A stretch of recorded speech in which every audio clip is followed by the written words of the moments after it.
하나님께서 이 자리에 우리와 함께 계심을 믿습니다. 그럼 진짜 그렇게 믿습니까? 오늘 그냥 기도부터 시작해서 계속 제 마음에 막 오는 게 있습니다. 하나님이 여기에 정말 와 계심을 믿습니까? 여러분 준비가 되어 있는 것 같아요. 그러면 내가 하나 둘 셋 하면 여기에 와 계시는 그 주님께 인사를 합시다. 인사. 하나 둘 셋. 우와, 박수. 야, 박수. 언젠가 저희 교회에 이렇게 목장 모임을 하면서 그렇게 물었어요. 우리 나중에 천국 가서 주님 다 볼 텐데 주님 예수님 만나면 뭐라고 인사하시겠습니까?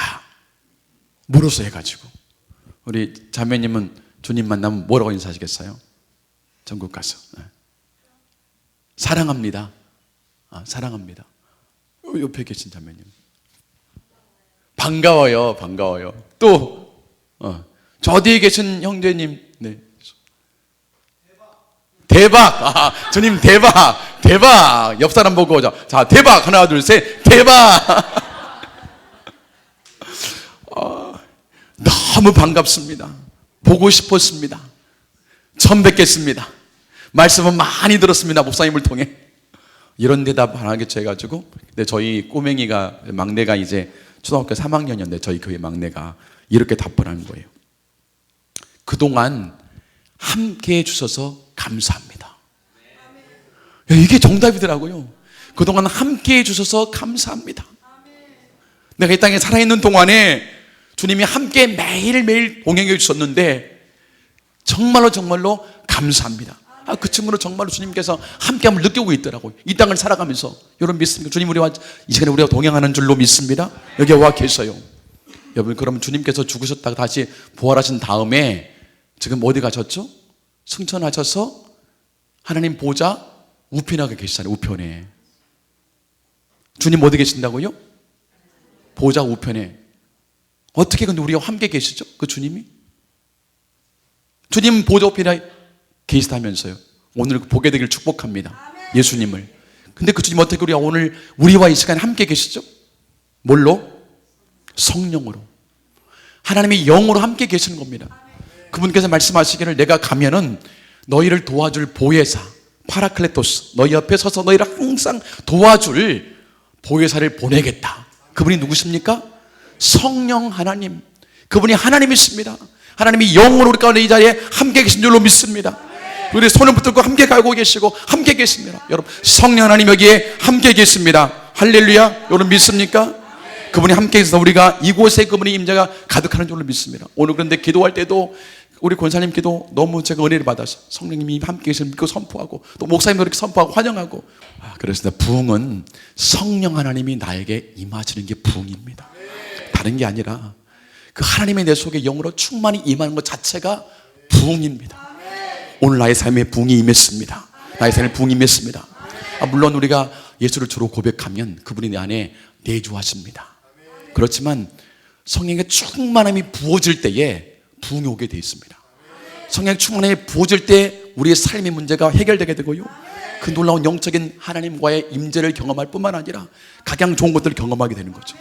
성령이 부어지게 되면은 무엇보다 하나님을 더 깊이 알게 됩니다.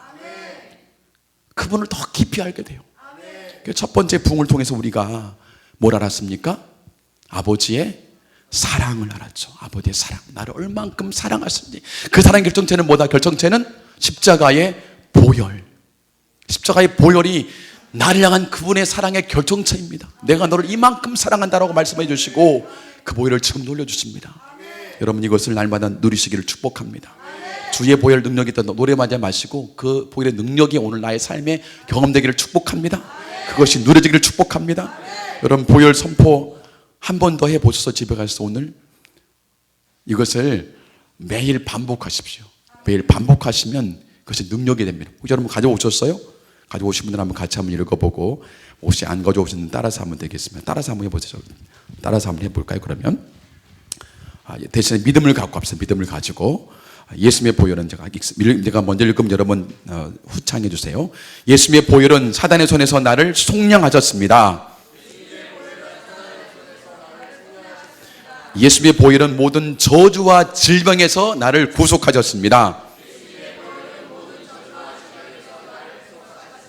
예수님의 보혈은 조상이 물려준, 여러분 다 있으세요? 끝까지 할까요? 예수님의 보혈은 조상이 물려준 헛된 행실에서 나를 대속하셨습니다.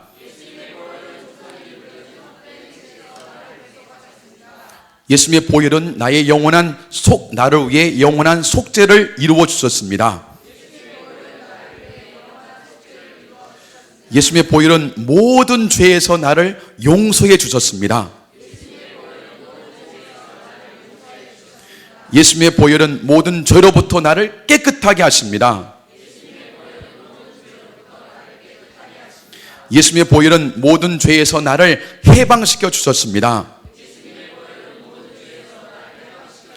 예수님의 보혈은 모든 정죄로부터 나를 변호하셔서 나를 대적하는 마귀의 고소를 무효화하고 내가 결코 죄를 짓지 않은 것처럼 나를 의롭게 하십니다.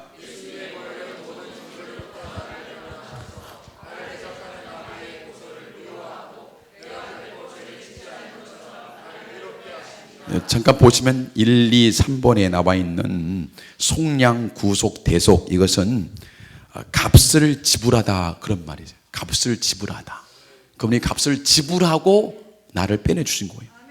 그 다음에 나오는 나의 죄 문제에 대해서는 나를 죄를 용서해 주시고, 용서만이 아니라 깨끗하게 해주시고, 더 나아가서 죄로부터 나를 해방시켜 주시고, 더 나아가서 마귀의 고소를 완전히 무효하셔서 나를 의롭게 하십니다. 그게 보혈의 능력이죠. 넘겨보시면 이제 뒷면에 9번, 예수님의 보혈은 나의 양심을 깨끗하게 하여 살아계신 하나님을 섬기게 하셨습니다.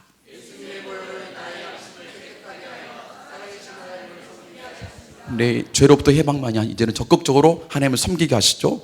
10번째, 예수님의 보혈은 나에게 하나님 아버지와 다른 사람들과 그리고 모든 피조물과도 평화와 화해를 누리게 하셨습니다.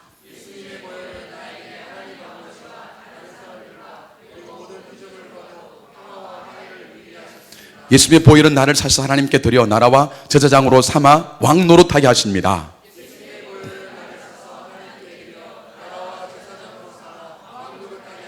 네, 12번, 예수님 보혈은 내가 사탄과 그의 모든 권세를 이기게 하십니다. 점점점 가까워지죠. 쓰임받고 이겨서 나중에 이제 하나님 보좌로 나갑니다. 예수님의 보혈은 내가 하나님의 영광으로 채워지도록 지성소에 들어가게 하십니다.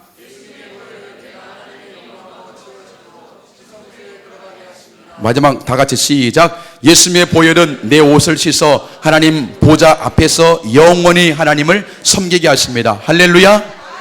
이것이 보혈의 능력입니다. 누리게 되기를 축복합니다. 이게 첫 번째 부흥의 은혜들인데, 또다시 우리가 하나님의 부흥 성령을 경험하게 되면은 이제 두 번째 뭘 한다고요? 아버지의 마음을 알게 된다. 사실 사랑을 알게 하는 이유는 바로 두 번째에 있습니다. 이 하나님의 마음을 알게 하고자 그분이 사랑을 보여주신 거예요. 그분의 이 마음을 알고자. 사실 이것이 궁극적인 목적입니다. 하나님 우리를 구원하신 데에는 목적이 있다는 거예요. 그렇게 피 흘려 죽으신 목적이 있듯이 나를 구속하신 그분의 목적이 있다는 것입니다. 이것을 알 때 우리가 진정으로 진짜 교인이 되는 거예요. 저는 이 경험을 하고 난 다음에 제 개인적인 간증으로 두 번째 거듭남이라고 저렇게 표현합니다. 내 인생이 완전히 바뀌었어요. 그 전과 그 이후가. 바라보는 관점이 달라졌습니다. 제가 그때 이제 그 분당 만나게 부목사 할 때 선교를 맡았는데, 선교를 사실 잘 몰랐습니다. 학교에서 선교를 별로 배우질 않고 공부를 안 해가지고. 목사가 맡았는데 뭐 알아야 될까. 그래서 이제 제가 다른 과외 공부를 시작했어요. 과외 공부를 가서 몰래, 교인들 몰래 가서, 비밀입니다, 가서 좀 배웠어요. 미션 퍼스펙티브, 선교 관점, 그런 거죠. 훈련을 받으면서 제가 완전히 눈이 뒤부졌어요. 해가지고 뭐냐면 그 공부는 선교적인 관점으로 성경을 보고 선교적인 관점으로 역사를 바라보는 거예요. 그래서 그 공부를 하면서 선교적인 관점은 다른 말로 하면 하나님의 관점으로 성경을 보는 거예요. 완전히 성경이 달라 보이는 거예요. 그동안 안 보이던 성경의 구절들이 눈에 들어오기 시작합니다. 그동안에는 성경에 주체있는 것이 하나님 나를 얼만큼 사랑하는가, 나에게 복 주는 부분을 많이 물쳐놨는데, 다시 하나님의 관점으로 성경을 바라보니까 성경에는 하나님의 간절한 갈망이 담겨져 있는 거예요. 그분의 간절한 소원이, 그분이 뭘 원하시는가 여기에 다 담겨져 있는 거예요. 나를 구원하시는 것은 물론 나를 사랑한 결과이지만, 그러면 더 근본적으로 나를 구원하신 그분의 목적이 따로 있다는 거예요. 하나님 우리에게 복을 보시는 분입니다. 복을 보시는데 왜 복을 보시는가? 그 복에는 궁극적인 다른 목적이 있다는 거예요. 목적이. 그걸 보게 됐습니다. 그래서 그 구절을, 내가 물질쳤던 그 복 지킨다, 그 구절을 앞뒤에 보니까 나에게 그런 복을 주신 하나님의 이유와 목적이 다 기록되어 있더라고요. 그래서 제가 두 번째 이 안경을 새롭게 얻은 다음에 완전히 삶이 바뀌었습니다. 세상을 바라본 눈이 바뀌었어요. 다시 말하면 성경을 통해서 하나님 아버지의 마음이 있음을 알게 되었습니다. 하나님 아버지의 마음. 그러니까 그 안경을 가지고 말씀을 보기 시작하니까 이제는 뭡니까? 나를 사랑하신 하나님의 사랑도 감사하지만 나의 관심도 나에게 왜 그런 사랑을 주셨는가? 왜 그런 복을 주었는가? 라는 하나님의 관심, 하나님의 목적, 그분은 뭘 원하지? 하는 것이 계속 내 속에 들어오기 시작합니다. 그래서 내 인생의 목적을, 키를 다시 바꾸기 시작해요. 하나님 원하시는 거에 내가 맞추기 시작했습니다. 여러분, 하나님의 목적에 여러분 삶을 정렬하시기를 축복합니다. 하나님의 목적에 내 삶이 정렬되는 것, 그게 진짜 진정한 부흥입니다. 오늘 여기 청년부들 또 왔나요? 청년들. 죄송합니다. 한번 가운데로 나오시게, 청년들. 앞으로 나오실래요? 죄송합니다. 청년들 큰 축복이 있을지어다. 나와서, 네. 우리 자매님이,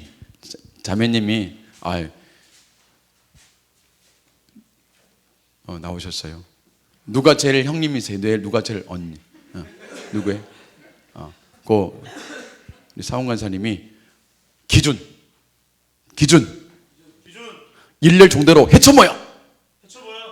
군대를 안 가서 모를 때 빨리 알려주세요. 어떻게 하는지. 군대를 안 가, 일렬 종대로 헤쳐모여. 기준. 헤쳐모였나요? 요만큼 오세요. 요만큼. 가운데만큼. 기준. 일렬 종대로. 이걸 뭐래? 양팔 간격으로 좌우로 벌려. 자, 뒤로 좀 가세요. 뒤로. 오랜만에 해가지고. 자, 이 기준 삼으면, 정렬하게 되면은 이 기준에 따라서, 기준이 됐죠? 형제님 벌써 내 얼굴이 보이잖아. 그렇지. 맞나요, 이제? 이게 정렬이 정렬. 기준에 나의 삶을 맞추는 거. 하나님의 목적에 내 인생이 맞아가는 게 이게 바로 정렬입니다, 정렬. 근데 많은 사람들은 은혜는 받았어요. 사랑받았어요. 근데 기준은 그분의 목적인데 다 각기 살아가고 자기 목적대로. 이건 사실 크리스천 삶이 아닌 것입니다. 진짜는 뭐냐? 기준에 하나님 목적에 맞게 삶을 정렬하는 것. 그게 바로 진짜 기독교인이 되는 것입니다. 오늘 마지막 밤에 여러분 삶이 하나님의 목적 정렬되기를 간절히 축복합니다. 하나님의 목적에 내가 줄 맞추는 것, 그게 정렬인데 그게 진짜 기독교인의 삶입니다.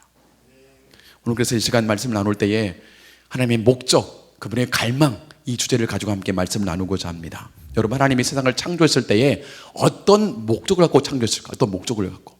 아담을 만들었을 때에 어떤 목적을 갖고 창조했을까요? 여러분, 집을 지을 때마다, 교회를 지을 때마다 먼저 교회 짓기 전에 뭘 그립니까? 설계도를 그리고 설계도에 따른 청사진을 다 만들죠. 이렇게 완성될 거라는 그림을 그린 다음에 그리죠 해가지고, 그러면 하나님이 천지를 창조할 때, 아담을 만들었을 때 어떤 청사진을 가지고 그 마지막 모습이 어떻게 될 걸 생각하고 창조했을까요? 이 시대의 인류의 마지막 종말의 때 하나님 뭘 그렸을까요? 어디를 보면 되죠? 요한계시록 7장 9절 10절 화면에 나옵니다. 이게 하나님이 청사진. 시작.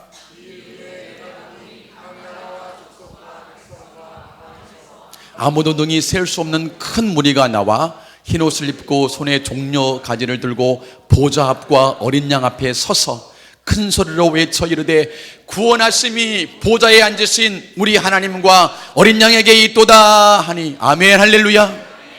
이것이 하나님의 청사진이었어요. 아담을 만들지만 마지막 때에 뭡니까? 각 나라와 족속과 백성과 방언에서 셀 수 없는 큰 무리가 와서 하나님을 찬양하고 예배하는 것, 하나님의 목적은 바로 거기 있습니다. 이게 마지막 목적인 것이에요. 그걸 위해서 지금 아담을 만드시는 거예요. 여러분, 각 나라, 옛날에 몇 나라나 있을까요? 몇 나라? 제가 검색해 보니까 유엔에 가입된 나라는 190 몇 개국이고, 지도의 정보에 보니까 한 240개국이 있습니다. 각 나라의 모든 사람입니다. 각 나라, 족속, 종족들이죠. 굉장히 수만 개의 종족이 있죠. 각 종족들이, 그리고 백성, 방언은 뭐예요? 랄랄랄라가 아니라 언어죠. 아마 언어학자들이 얘기하기를 이 땅에 한 7,000개 언어가 있을 거다라고 추정합니다. 7,000개. 근데 말을 각각 쓰는 그 모든 사람들이, 각각 쓰는 모든 사람이 다 보좌 앞에 가서 뭐라 그럽니까? 다 같이 시작. 구원하심이 보좌에 앉으신 우리 하나님과 어린 양에게 있도다 라고 하나님께 찬양하는 거예요. 이게 그분의 궁극적인 목적입니다. 그것을 위해서 아담을 만들었고, 그것을 위해서 오늘 우리를 부른 줄로 믿습니다. 이게 하나님의 궁극적인 목적이에요. 그래서 하나님은 이 목적을 이루기 위해서 아담을 만들어 그에게 복을 주시고 우리를 만들어 복을 주신 것입니다. 그분은 정말로 모든 사람들로부터 예배를 받기를 갈망하십니다. 그분의 관심이 거기에 있어요. 모든 민족들로부터 하나님 이름에 합당한 영광을 받기를 간절히 원하셔요. 그분의 소망입니다. 여러분, 그러면 인간이 할 수 있는 가장 위대한 일은 뭘까요? 우리 피조물이 할 수 있는 가장 위대한 일은 뭘까요? 그게 뭘까요? 하나님이 가장 받기를 원하시는 게 예배죠. 그러면 인간이 할 수 있는 가장 위대한 일은 뭘까요? 예배. 우리가 할 수 있는 가장 위대한 일은 다른 게 아니라 예배입니다. 예배. 하나님은 그것 원하잖아요. 그것. 내가 예배 받기를 원한다. 여러분, 성경을 다 보니까 정말 하나님은 욕심쟁이세요. 내가 너희에게 예배 받기를 원한다. 영광 받기를 원한다. 내게 우상에게 영광을 뺏기지 아니하리라. 하나님의 갈망이 다 기록되어 있어요. 그 모든 게 여기에. 제가 사내 하나, 아들 하나, 맨 막내로 딸 하나를 키우고 있습니다. 딸. 제 분당에서 딸을 낳는데, 이 아들 둘 키우다가 딸 키우는 거 얼마나 재밌는지. 그 딸은 또 다르더라고요. 가지고 퇴근하고 집에 돌아왔는데 어느 날 딸이 집에 갔더니 딸이 집에 없어요. 어디 갔냐니 앞집에 갔대. 앞집에 가서 놓고 와서, 나혜라, 아빠 왔어, 집에 가자 했더니 문 열고 나와요. 근데 앞집 아저씨의 품에 안겨 있는 거야. 집에 가자, 나혜라 그랬더니 멀뚱멀뚱 쳐다보고 있는 거예요. 가지고 아빠 와서 집에 가자 했더니 싫어 그러는 거예요. 아빠야, 집에 가야지. 싫어. 나혜라, 아빠 왔다니까 가야지. 집에. 싫어. 우리 아빠 아니야. 그러면서 그 앞집 아저씨한테 볼에 뽀뽀를 하고 날린 거. 뽀뽀를 하면서 안기면서. 만약 그랬다면 내 마음이 어떻게 됐어? 내 마음이 난리 나죠. 이건 사실이 아닙니다. 그런 적 없습니다. 하나님은 우리들로부터 예배 받기를 원하시고, 그 아빠 하나님은 아빠하고 안기기를 원하시고, 아빠하고 소리치기를 원하시고, 그게 예배잖아요. 예배. 그래서 영광을 뺏기기 싫은 거예요. 하나님께서 우상하게. 여러분, 왜 하나님 그렇게 우리의 예배 받기를 갈망하실까요? 왜 하나님은 우리의 예배 받기를 갈망하실까요? 예배를 통해서 그분께서 영광을 받으십니다. 이름에 합당한 영광을 받으십니다. 뿐만 아니라 그것은 사실은 우리를 위해 그렇습니다. 우리를 위해. 여러분, 인간들은, 피조물은 예배라는 대상을 닮아가게 돼 있어요. 우상을 예배하면 우상을 닮아갑니다. 실제 그래요. 그럼 우리가 하나님을 예배하면 누구를 닮아갈까요? 하나님을 닮아가겠죠. 하나님 닮게 하기 위해서 나를 예배하라. 나를 예배하면 너희가 나를 닮아갈 거라고 말씀하시는 거예요. 뿐만 아니라 그분께서 영광을 나눠주기 위해서. 그래서 스티븐 호도는 이렇게 말합니다. 같이 한번 읽어볼까요? 시작.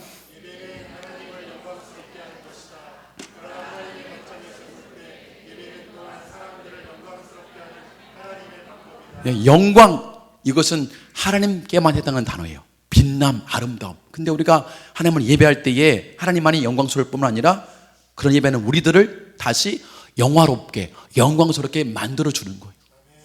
그러니까 예배하게 되면 그분처럼 빛나게 되고 그분처럼 아름답게 되고 영광을 입게 되는 것입니다. 그래서 예배하라 말씀하시는 거예요. 할렐루야. 예배가 충만히 이 교회에 회복되기를 더 축복합니다. 그러면 인간이 할 수 있는 두 번째로 위대한 일은 뭘까요? 첫 번째 일이 예배였어요. 두 번째로 위대한 일은 뭘까요? 뭐죠 그게? 뭐? 나와줘 빨리. 이러시 이제 시작. 선교 혹은 전도. 선교 전도가 인간이 하는 두 번째 위대한 일입니다. 여러분 선교 전도가 뭐냐면은 바로 예배가 없는 곳에 예배가 있게 하는 것. 이게 선교요 전도예요. 그 사람 예수를 모릅니다. 그 사람 우상에 절하고 있어요. 아까 우리 딸처럼 아빠를 몰라보고 있어요. 하나님이 당신을 사랑하십니다. 사랑하는데 얼만큼? 십자가만큼 사랑하시고 거기에 당신이 친히 피를 흘리셨는데 그분이 만물을 창조하신 하나님이십니다. 그분이 당신을 찾아오셨습니다.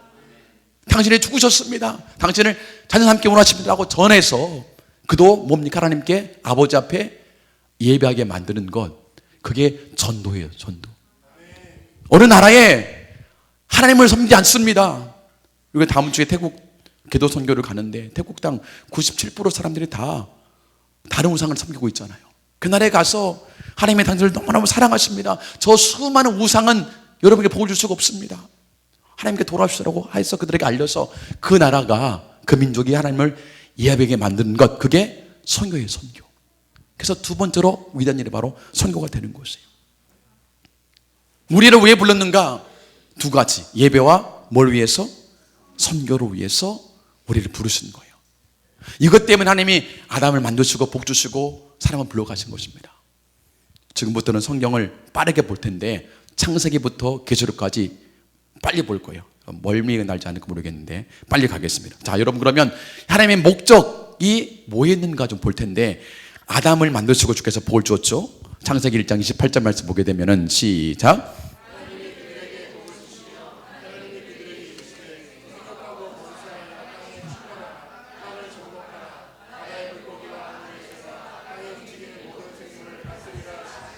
왜 이런 복을, 생육하고 번성해라. 왜 이런 축복했을까요?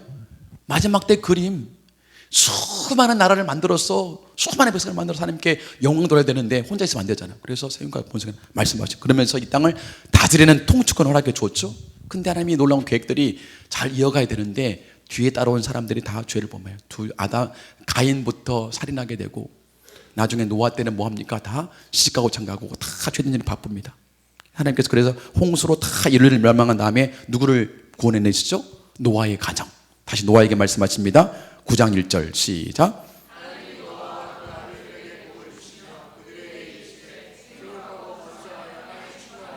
다시 동일한 축복이 주어지게 되죠. 노아 가정밖에 없으니까 하나님 그 꿈을 이루기 위해서는. 그런데 인간이 뭐합니까? 하나님과 같이 높아지려고 탑을 쌓아가지고 바벨탑을 하나님 오늘 흩어버렸습니다. 그러면서 다시 그 가운데서 한 사람을 불러내죠. 누구? 아브람. 창세기 오늘 말씀이죠. 12장 2, 3절 시작.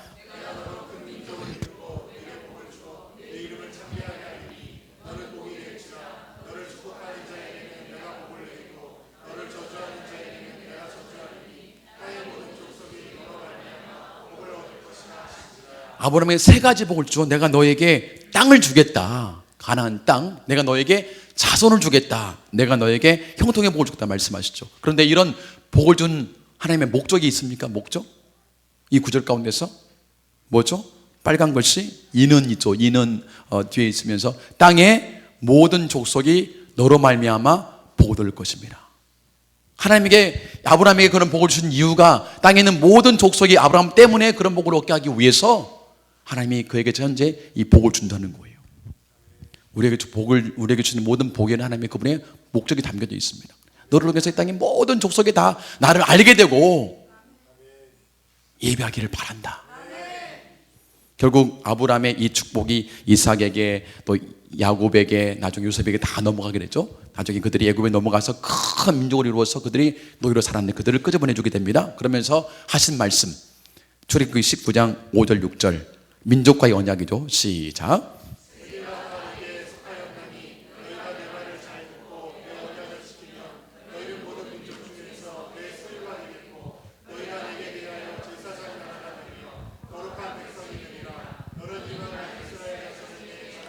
네, 내 소유가 되고 나의 특별한 자랑거리 그리고 제사장 나라가 되게 하겠다.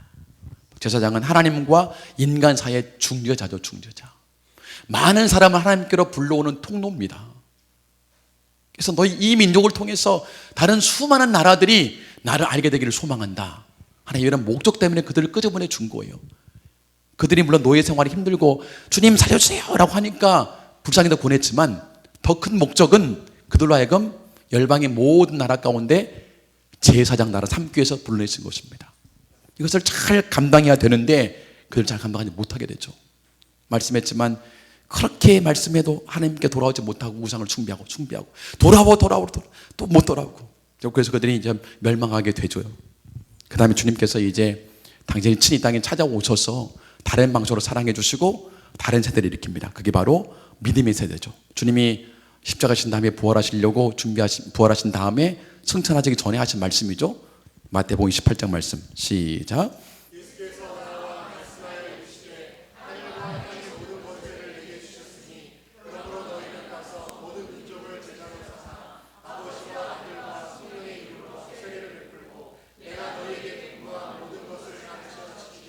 계시록 7장 하나님이 그 꿈을 이루기 위해서 우리를 부르신 거예요. 그래서 너희가 모든 민족으로 저를 삼으라고 말씀하시는 거죠. 하나 더 읽을까요? 베드로전서 2장 9절 시작. 그러나 너희는 택하신 족속이요 왕 같은 제사장들이요 거룩한 나라요 그의 소유가 된 백성이니 이는 너희를 어두운 데서 불러내어 그의 기이한 빛에 들어가게 하신 이의 아름다운 덕을 선포하게 하려. 제사장 삼아서 우리를 하나님의 그 덕을 선포하도록 하기 위해서 우리를 구원했다는 것입니다. 마지막 천년왕국 때의 모습이죠. 계시록 5장 10절 말씀 시작.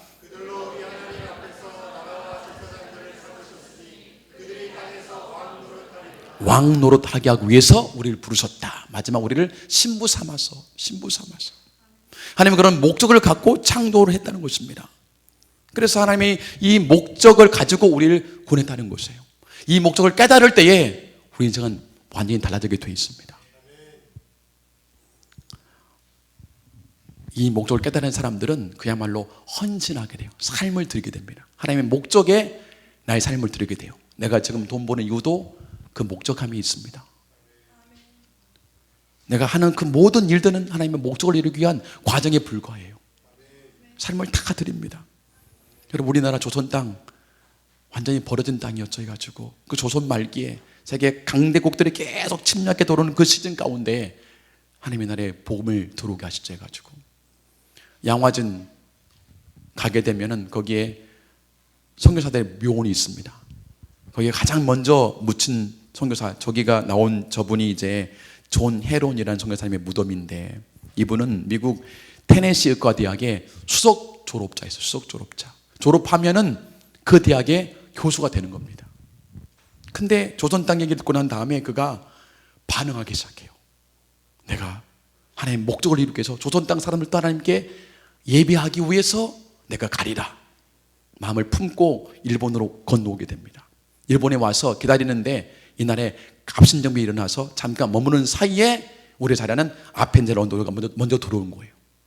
원래 이 사람이 먼저 왔는데 2달 후에 나중에 왔다가 이 땅에 와서 우리가 잘 아는 광해원, 제중원 이대 의사가 되어서 의사로 섬기면서 많은 사람이 복음을 전하게 되죠. 그래서 왕실만이 아니라 서민들도 치료해 주면서 그가 나중에 5년 사역하다가 이질로 사망하게 됩니다.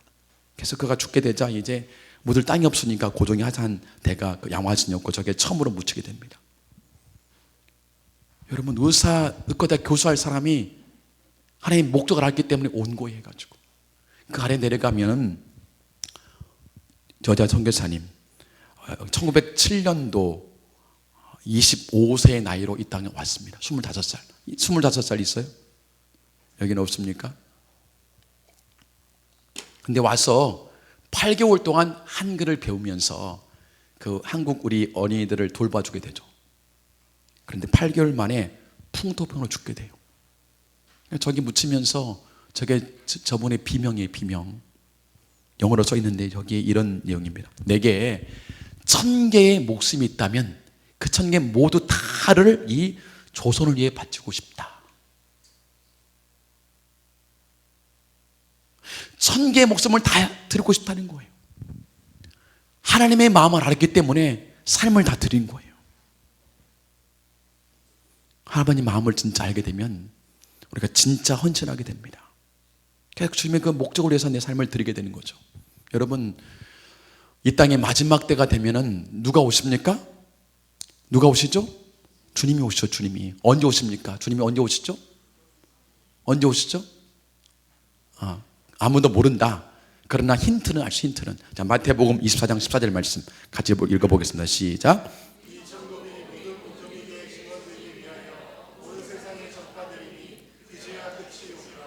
네, 모든 민족, 나라와 족속과 백성과 방언인데 이제 정말 많은 민족에게 복음이 전파됐습니다. 이제 거의 많이 전파됐어요. 남은 데는 이제 이슬람적 조금입니다. 요즘엔 그래도 핸드폰 뭐 다 발달되어서 예수님은 금방 알 수도 있습니다. 이제 얼마 남지 않았어요. 첫 번째 기준이 바로 모든 민족에게 복음 전파되는 거죠. 가지고 또 하나의 기준이, 또 하나의 기준. 로마서 11장 25절 26절 시작. 형제들아, 너희가 스스로 지혜 있다 하면서 이 신비를 너희가 모르기를 내가 원하지 아니하노니 이 신비는 이방인의 충만한 수가 들어오기까지 이스라엘의 덜어는 우둔하게 된 것이라. 그리하여 온 이스라엘이 구원을 받으리라. 이게 지금 바울이 9장, 10장, 11장 말씀을 통해서 로마서 자기 동족의 구원에 관한 얘기를 하는 거예요. 유대인들에게 복음을 전하는데 다 복음을 거부합니다. 안 받아들이는 거예요. 그들 유대교를 믿잖아 해가지고. 하나님 주신 계시에 따라서 오늘 말씀을 선포하는데, 그래서 이 신비를 너희가 모르기를 원하지 아니한다. 그 신비를 알라는 것입니까? 알라는 것입니까? 반드시 알라는 거죠. 반드시 알라. 반드시 알라. 그 신비가 뭐냐면은 이방인의 충만한 수가 들어오기까지 이스라엘의 덜어는 우둔하게 된 것이라. 이방인의 충만한 수가 차기까지 이스라엘 사람들이 우둔해져서 예수를 알아보지 못한다는 거예요. 그리하여 온 이스라엘이 구원을 받으리라. 여러분이 두 문장 사이에 뭔가 이상하잖아요. 충만한 수가 들어오기까지 이스라엘이 우둔해졌는데 어떻게 그 결과 이스라엘 구원을 받을 수 있습니까? 그 사이에 뭐가 있냐면은 이방인의 충만한 수가 차게 되면은 이스라엘이 이제 우둔함이 풀려져서 예수를 메시아로 알아보는 때가 온다는 거예요. 그래서 온 이스라엘 구원을 받는다는 것입니다. 이스라엘 남겨진 이스라엘 사람들이. 이해가 됐습니까? 이방인의 충만한 수가 차질 때까지는 유대인들이 예수를 몰라봐요. 예수를 믿지 않습니다. 이방인의 충만한 수가 차게 되면은 모든 나라에 복음 전파되기 시작하게 되면은 그때 비로소 유대인들의 눈이 밝아져서 예수를 알아보게 되는 거예요. 아, 그분이 메시아구나. 주님이 믿게 되는 때가 온다는 것이에요. 여러분, 지금이 그때가 됐습니다. 여러분, 이스라엘 나라는 AD 70년에 역사에 다 사라졌습니다. 로마에 의해서 완전하게 이제 예루살렘 성이 다 무너지게 되므로 흩어져서 역사에서 이스라엘 나라는 없어졌습니다. 그러다가 1948년도에 그 자리에 이스라엘이 세워졌어요. 유대인들이 돌아오게 되었습니다. 하나님의 말씀이 이루어지기 시작했어요. 그 땅에서. 그래서 그 이스라엘 사람들, 유대인들이 이제 지금 뭐하냐? 지금 예수님을 알아보기 시작했습니다. 아, 그렇구나. 우리 조상들이 죽였던 그 예수가 하나님이 보낸 메시아였구나 라고 알아보면서 예수를 믿기 시작했다니까요. 제가 이번에 가서 보니까 굉장히 많은 사람이 더 믿기 시작했어요. 예수를 많이 믿었어요. 제가 지난 9월 말에 10월 초까지 해서 이스라엘 다녀왔었는데 거기에서 전 세계 150개국의 기독교인들이 함께 모여서 그 성지에서 다시 오실 주님을 찬양하고 예배했습니다. 그리고 그 유대인들이 눈이 밝아져서 예수님을 속히 믿게 해달라고 기도하는 일들을 했어요. 잠깐 그 영상 볼까요? 그때의 모습인데 한번 잠깐 보겠습니다. 그때에 저기는 이제 저기가 성전산 앞입니다. 저 아래쪽에는 성경에 나와 있는 미문이라는 데인데 미문 위. 저기에서 세계 150개국 기독교인들이 모여서 예배를 하는 거예요. 하나님을 찬양합니다. 존귀한 주님을 찬양합니다.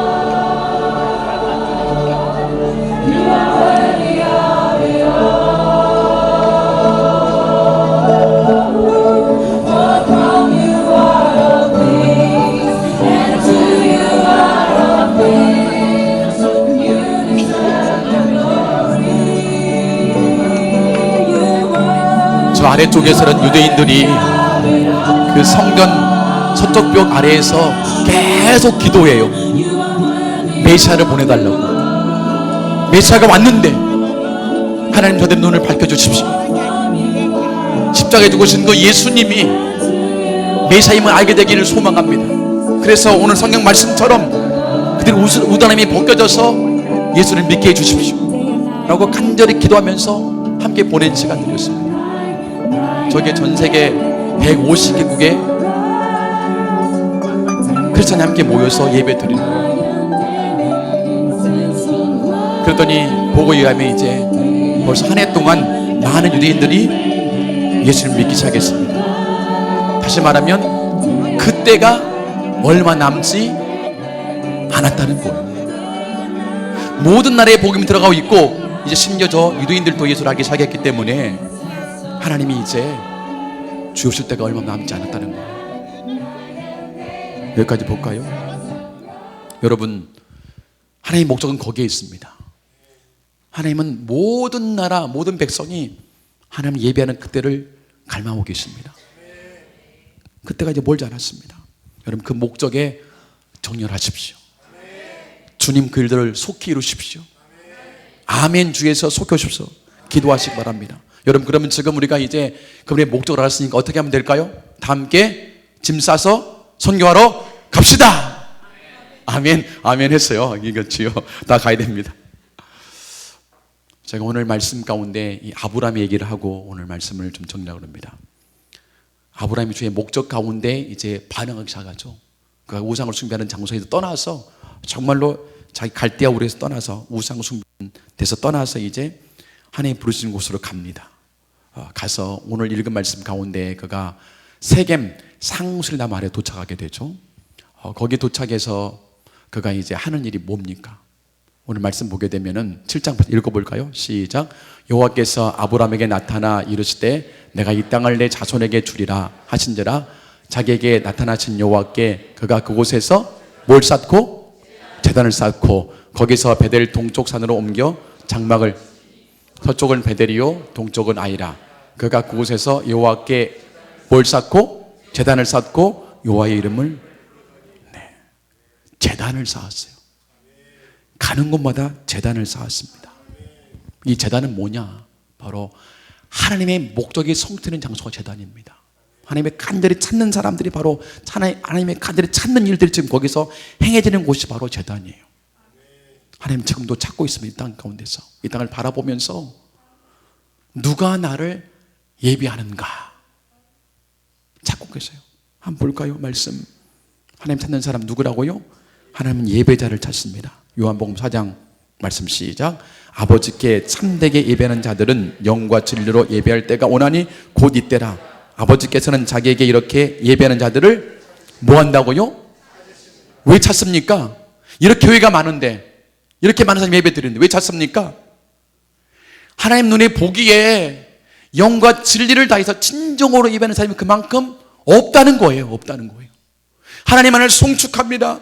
하나님만을 경배합니다. 주님 나의 모든 것 됐습니다 라는 온 마음을 다 실어드리는 예배가 그만큼 없다는 거예요. 주를 위한 이곳에 예배하는 자들 중에 주가 찾느니 없어. 주님께서 슬퍼하시네. 여러분, 주님을 높여드리기를 축복합니다. 예배할 때마다 목숨 걸고 예배하세요. 목숨 걸고 십자가의 보혈을 생각하시면서. 여러분, 그리고요 제단을 회복하십시오. 여러분, 가정의 제단, 가정에서 주님을 예배하십시오. 하나님, 우리 가정의 주인은 바로 당신이십니다. 영광을 받아 주옵소서. 여러분, 가족 중에 아직 믿지 않는 사람이 있습니까? 그들을 대신해서 내가 예배하십시오. 하나님, 우리 가정, 우리 부모님, 사랑하는 아들, 딸들, 손자, 손녀들 아직 주님을 모릅니다. 그들도 나처럼 예배하도록 은혜를 베풀어 주십시오. 그런 마음을 가지고 대신해서 나가 집에서 예배하는 거예요. 그게 가정재단, 가정재단. 여러분, 일터에 가시면 이곳의 일터의 통치하는 하나님 당신이십니다. 이곳의 왕은 하나님 당신이십니다. 사장님 있지만 사장이 주인이 아니라 하나님의 주인이십니다. 주님 임하여 주옵소서. 그분을 높여드리는 거예요. 아래 저들은 예배하지 않습니다. 하나님, 우리 장의 모든 우리 직원들이 다 주님을 예배하도록 은혜 베풀어 주십시오 라는 마음을 가지고 대신 예배하는 거예요. 이게 일터의 재단이에요. 하나님 이 나라의 민족 하나님을 진심으로 예배하기 원합니다. 예배만이 살 길입니다. 예배만이 살 길입니다. 외치면서 기도하는 건 나라를 대신해서 그게 뭐예요? 그게 홀리위크, 국가적인 재단입니다. 하나님 그걸 통해 나라를 살게 하시는 거예요. 여러분 예배의 목숨 것을 축복합니다. 여러분 가정에서, 일터에서, 여러분 지역에서. 두 번째 하나님의 찬사람이 또 있어요. 누구를 찾을까요? 에스겔 말씀 시작. 이 땅을 위하여 성을 쌓으며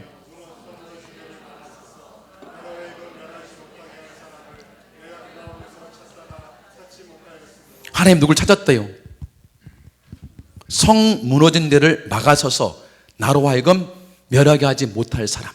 에스겔 말씀은 남유다가 망하는 때 선포된 말씀이잖아요. 남유다가 이제 망해가는 그 순간 하나님이 누구를 찾으셨어요? 하나님 잠깐만요. 이 나라를 주님 멸하지 말아 주옵소서. 우리가 주께 돌아가겠사오니 주님 용서하여 주옵소서. 한 번만 더 참아주세요 라고 그 팀에 들어가서 주 앞에 간절히 기도하는 사람을 하나님은 찾다가 찾지 못해서 쏟아부으신 거예요. 여러분 소돔과 고모라 성이 왜 멸망했죠? 거기에 동성애가 창궐해서 맞습니다. 그래서 망한 게 아니에요. 누가 없어서? 의인 10명이 없어서. 의인 누구예요? 하나님 이것이 나의 죄악입니다. 이 소돔의 죄악이 나의 죄악인데 하나님 용서해 주십시오 라고 회개하는 기도자가 없어서 하나님 제단을 쏟아부은 거예요. 진노를. 하나님 지금도 찾고 계세요. 중보자들을 하나님 용서해 주십시오. 긍휼을 베풀어 주십시오. 그래서 이 기도자를 통해서 하나님 회복이 그 목적이 이루어지게 되는 거예요. 여러분 가정에서 다시 기도의 대단을 회복하시기를 축복합니다. 여러분 가정에서 기도를 쌓아가십시오. 하나님 우리 가정에 온 식구가 구원받게 되기를 소망합니다. 기도 눈물로 기도하십시오. 일터에 가서 출근할 때 가장 먼저 여러분 기도하십시오. 하나님 높여드리고 그 다음에 기도하세요. 주님 일터를 예수의 보혈로 바르고 뿌리고 덮습니다. 깨끗게 하여 주옵소서. 부정인은 떠나게 도와주시고 정직함으로 나가게 도와여 주옵소서. 오늘 저들의 예수 믿게 되기를 소망합니다. 나를 통해 그 일을 이루십시오 라고 기도하는 거예요. 일터의 재단입니다. 하나님 이 나라의 민족 한 번 더 기회를 주시기를 원합니다. 행해지는 저 수많은 죄악들, 성경에 반하는 수많은 죄악들을 주님 용서하여 주십시오. 내일 우리 아이들이 시험 보게 되는데 시험 끝난 다음에 이 다음 세대를 주님 지키고 보호하여 주옵소서. 악에서 보호하여 주옵소서. 육에서 지켜주시옵소서. 이 땅의 다음 세대를 위해서 눈물로 기도하는 사람 하나님 그들을 지금 찾고 계세요. 그들을 통해서 하나님의 목적이 이 땅에 이루어지게 되는 것입니다. 세계를 보면서 주님 열방의 모든 나라가 주님을 예배하기를 원합니다. 하나님 이들을 성취해 주십시오. 이래서 지금도 시간을 드리고 목숨을 드리는 사랑하는 성도님들 지키시기를 원합니다. 그러면 주님의 그 목적 기도록 7장의 말씀이 속히 이루어지게 해 주옵소서. 기도하는 사람 하나님 그들을 지금도 찾고 계신 줄로 믿습니다.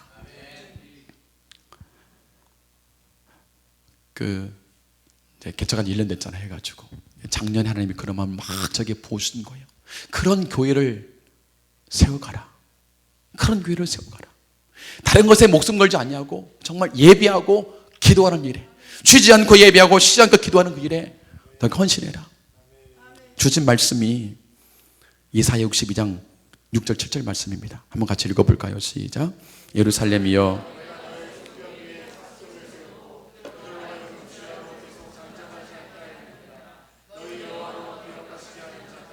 너희는 쉬지 말며 또 여호와께서 예루살렘을 세워 세상에서 찬송을 받게 하시기까지 그로 너희는 쉬지 말고 하나님 쉬지 못하시게 하라. 하나님은 쉬지 않고 일하시기로 하십니다. 우리의 뭘 통해서? 기도를 통하여서. 우리 기도를 통하여서 파수꾼의 사명입니다. 그래서 우리 교회 이 말씀을 붙들고 거룩한 대한민국을 위해서 저 북한을 위해서 예루살렘을 위해서 열방을 삼게 기도하고 있습니다. 작은 교회지만 한 가지 믿음이 있어요. 우리가 기도하면 하나님이 듣고 일하신다. 우리가 기도하면 하나님은 일하신다. 이 믿음 갖고 기도하고 있습니다. 제 두 번째 부흥이 일들을 이루셨습니다. 하나님께서 여러분을 부르십니다. 나의 목적에 정렬해 다오. 나의 목적에 네 인생을 정렬해라. 그때 너를 통해서 너희 가정이 부흥될 것이다. 이 교회가 부흥될 것이다. 하나님 행할 줄로 믿습니다. 말씀을 마치면서 여러분에게 제가 선물 하나 드립니다. 안경을 바꿔 끼십시오. 하나님 마음이라는 안경, 하나님의 목적이라는 안경. 그 안경으로 성경을 바라보게 되면 완전히 달라 보여요. 그리고 그 안경으로 세상을 바라보면 완전히 달라 보입니다. 심지어 뉴스가 달리 들려요. 뉴스를 들을 때에 하나님은 지금 나의 어떤 기도를 기다리시지? 뉴스가 아니에요. 기도의 제목이 돼요. 제가 지난달에 복음서 말씀을 읽고 정리하는 시간을 가졌습니다. 근데 마태, 마가, 누가, 요한복음의 주제는 뭐냐면은 이 땅에 오셔서 우리를 위해 죽으시고 다시 부활하신 그 주님은 이제 곧 오신다. 그게 복음서의 주제예요.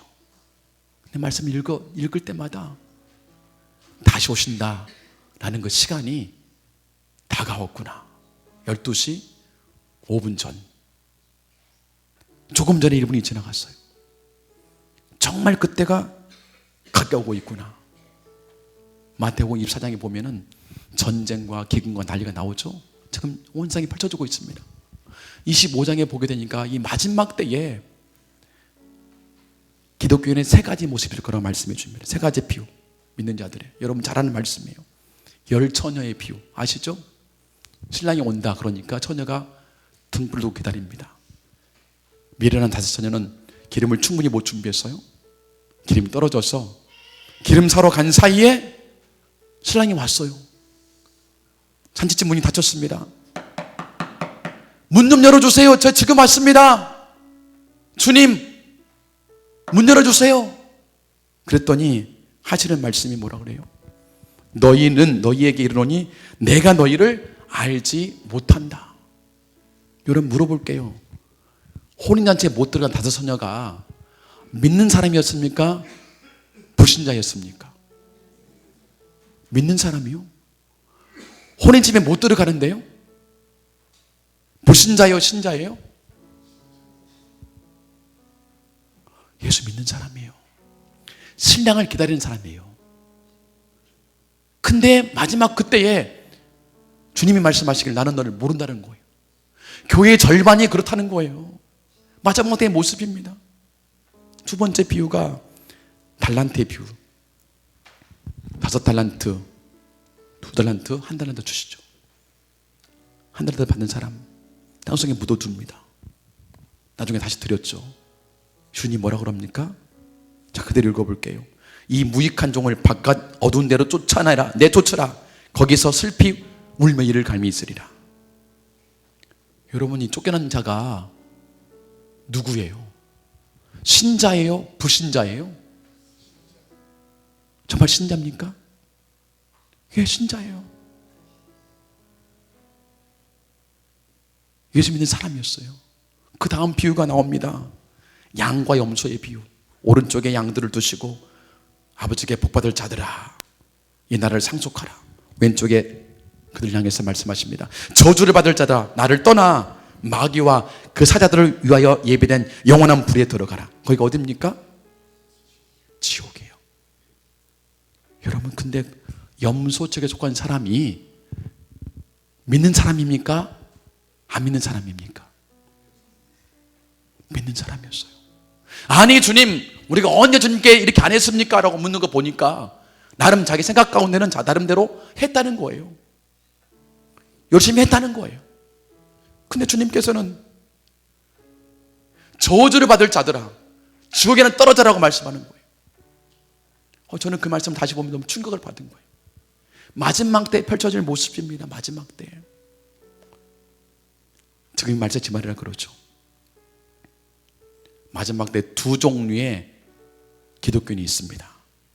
한 종류는 하나님의 목적에 정렬이 되어서 그것을 자기 목적으로 삼고 살아가는 사람들.